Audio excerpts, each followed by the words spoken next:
Assalamualaikum warahmatullahi wabarakatuh. Kembali lagi bersama saya Aulia Setiawati yang akan memberikan learning journal yang kedua.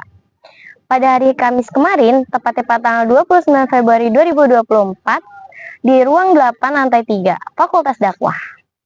Kami masuk dengan jam yang telah kami sepakati di minggu sebelumnya, yaitu jam 8.00. Pada pertemuan kali ini, Bapak dosen tidak bisa hadir tepat pada waktunya, karena ada tamu yang harus dijamu oleh bapaknya.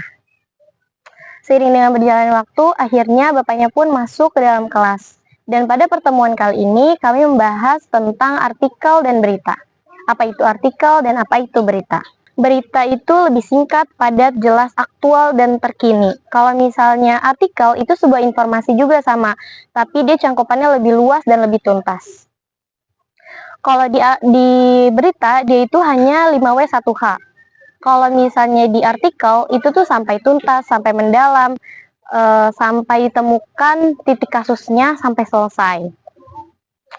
Ada macam-macam berita, yaitu ada strike news, ada in-depth news, ada feature news, sama yang terakhir itu ada soft news. Strike news adalah laporan peristiwa yang secara singkat, padat, lugas, dan apa adanya, dan dia terfokus dalam satu acara. Contohnya seperti acara-acara berita yang ada di TV, contohnya Liputan 6, terfokus pada satu titik.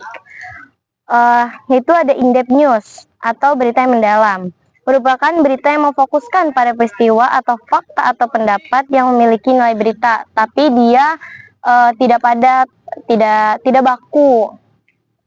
Ada juga feature. Feature itu menceritakan atau mendescribe sebuah peristiwa, sebuah tempat, sebuah wisata-wisata. Yang terakhir ada soft news. Soft news itu berita yang ringan, yang tidak baku, dan contohnya itu ada di entertainment. Itu contohnya seperti silet yang di TV atau brownies yang ada di TV, contoh-contoh acaranya. Ada nilai-nilai berita, yaitu magnitude, proximity, actual impact, unsuliness,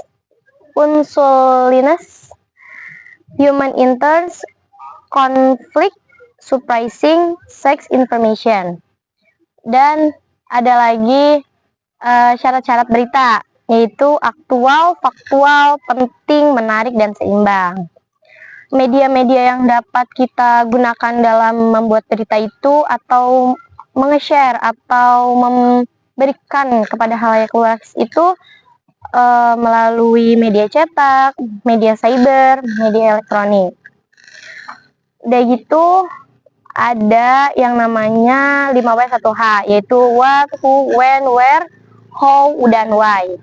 Dalam membuat berita itu ada strukturalnya, yaitu ada judul, ada lead, ada tubuh berita, dan terakhir itu ekor. Ekor itu sebuah ringkasan dari berita-berita yang kita buat.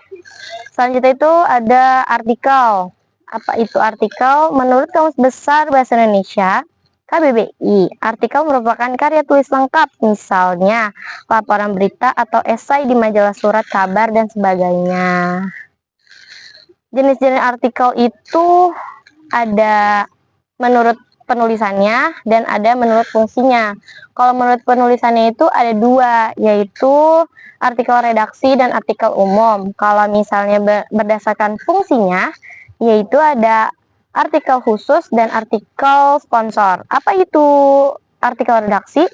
Artikel yang ditulis oleh sebuah lembaga redaksi. Artikel umum itu ditulis secara umum.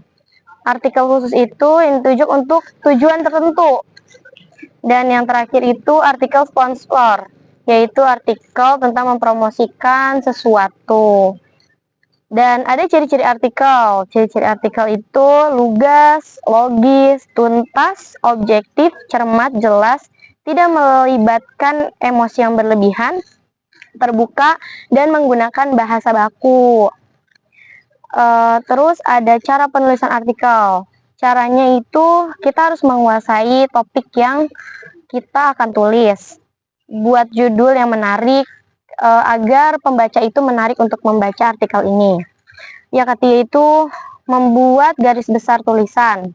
Yang keempat ada buat tulisan yang langsung atau to the point, tidak bertele-tele. Yang kelima itu hindari dengan menurut saya atau pendapat saya pribadi itu harus dihindari. Buat sebuah kesimpulan di artikel terakhir, di akhir artikel. Dan ketujuh itu cantumkan sumber penulisannya. Dan kesimpulannya adalah dari artikel itu sebuah karangan atau prosa yang dimuat dalam media massa yang membahas isu tertentu, persoalan atau kasus yang berkembang dalam masyarakat. Serta bisa juga sebagai karya tulisan atau karangan non-fiksi. Fungsinya itu untuk menghibur, mendidik, memberikan informasi, dan menyampaikan gagasan-gagasan. Mungkin cukup sekian dari saya learning journalnya. Kurang lebihnya mohon maaf apabila ada kesalahan dalam menyampaikan apa yang saya laporkan dari pembelajaran minggu kemarin. Wassalamualaikum warahmatullahi wabarakatuh.